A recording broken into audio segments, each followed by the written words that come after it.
एक छोटे से गांव से निकलकर एक युवती मुंबई तक आ गई।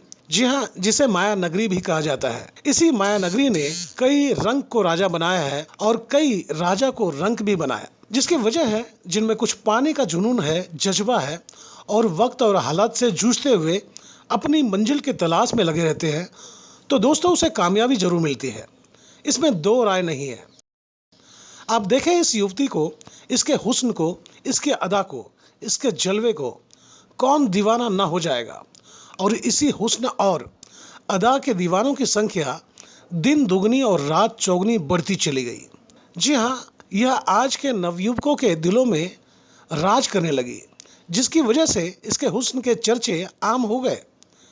यही वजह रही कि उसे नाम दाम, इज्जत शोहरत इसके कदमों को चूमने लगे। इस उम्र में जो उसने पाया, उसे पाने के लिए लोगों की जिंदगी गुजर जाती है, जो उसे मात्र 23 साल की उम्र में हासिल हो गया। दोस्तों, कामयाबी जब मिलती है, लोगों के सोचने, समझने और देखने का तरीका बदल जाता है, जिसकी वजह भी है कि वह आम नहीं खास बन जाता है। और जब आम से खास बनते हैं, तब आपके दुश्मनों की संख्या भी अपने आप बढ़ जाती है, जिसकी वजह है कि आपके साथ बुलंदियों को छूने के रेस में कुछ और लोग भी होते हैं, जो उस मुकाम को नहीं छू पाते हैं और वो मौके के फिराक में रहते हैं कि कैसे आपके जीवन में तूफान आ जाए। उन्हें तलाश एक मौके की होती है और उसे मौका मिल गया, और जिसकी वजह से इस टिकटॉक स्टार की जिंदगी में बुरे वक्त की शुरुआत हो गई। वो अर्श पर थी, धड़ाम से फर्श पर आ गिरी, जिसका गंभीर परिणाम इसकी जिंदगी पर पड़ने लगा। उसे समझ नहीं आ रहा था कि वह क्या करे, किस पर भरोसा करे, किसको अपना कहे, किससे गुजारिश करे कि सब ठीक हो जाए। कल्पना की उड़ान उसे उस उधेड़ बुन में ले गई, जहां उसे ऐसा लगने लगा कि अब जिंदगी को अलविदा कह देना चाहिए। पर उसके मुकद्दर में कुछ और था। वक्त बड़े बड़े घाव भर देता है, और यही इस मासूम के साथ हुआ। उसने लड़ने की ठानी। हालांकि उसके जिंदगी का यह पहला जंग था, जिसमें उसे उन लोगों के खिलाफ लड़ना था जो उसे मिटाने पर तुले थे, उसकी आबरू को तार तार कर रहे थे। वह कभी पुलिस थाने नहीं गई थी।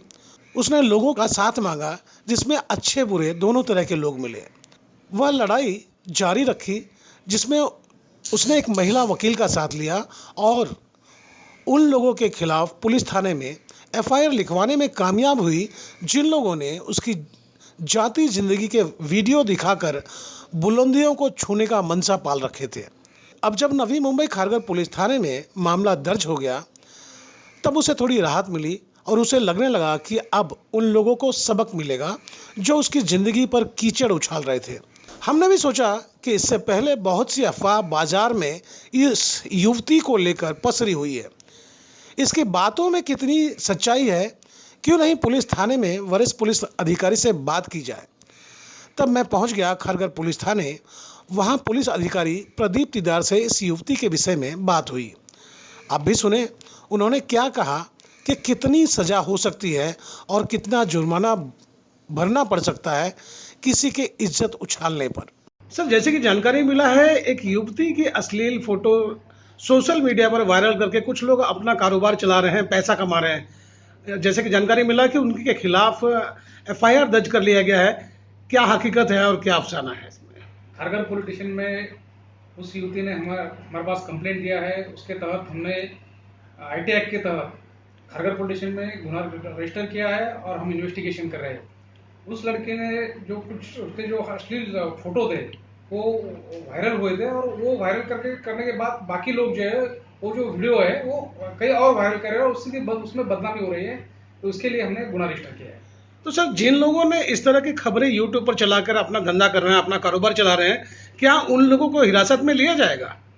बिल्कुल ले लेंगे। हम अभी इन्वेस्टिगेशन कर रहे हैं और वो टेक्निकल हमको डिटेल जैसे ही मिल जाएंगे, जी। उसका आईपी एड्रेस मिलेगा, किन लोगों ने किया है, ये सब हमको टेक्निकल उसमें डिटेल में सब जानकारी मिलेगी। तो उस तरह से हम एक्यूज के पास पहुंचेंगे और उनको हम डेफिनेटली गिरफ्तार कर लेंगे। सर, जिस तरह से महिला की गरिमा को ठेस पहुंचाकर लोग अपना कारोबार चला रहे हैं, ऐसे व्यक्ति को आप क्या कड़ा संदेश देना चाहेंगे? मैं तो ये संदेश देना चाहूंगा कि कृपया ऐसे हरकत ना करें।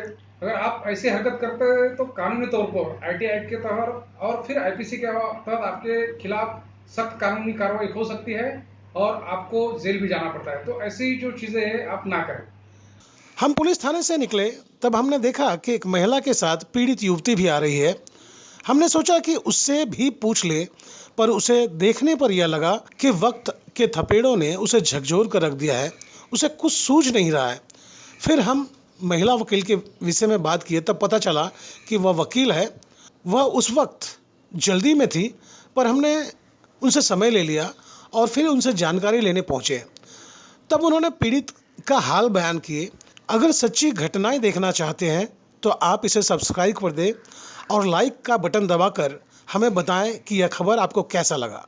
साथ ही दोस्तों बेल दबा दें ताकि मेरे द्वारा बनाई गई हकीकत कहानियां आप तक सबसे पहले पहुंचे। तो गोपाल शाह को दीजिए इजाज़त। फिर कोई दिल को छू लेने वाली घटना लेकर आप तक पहुंचूंगा।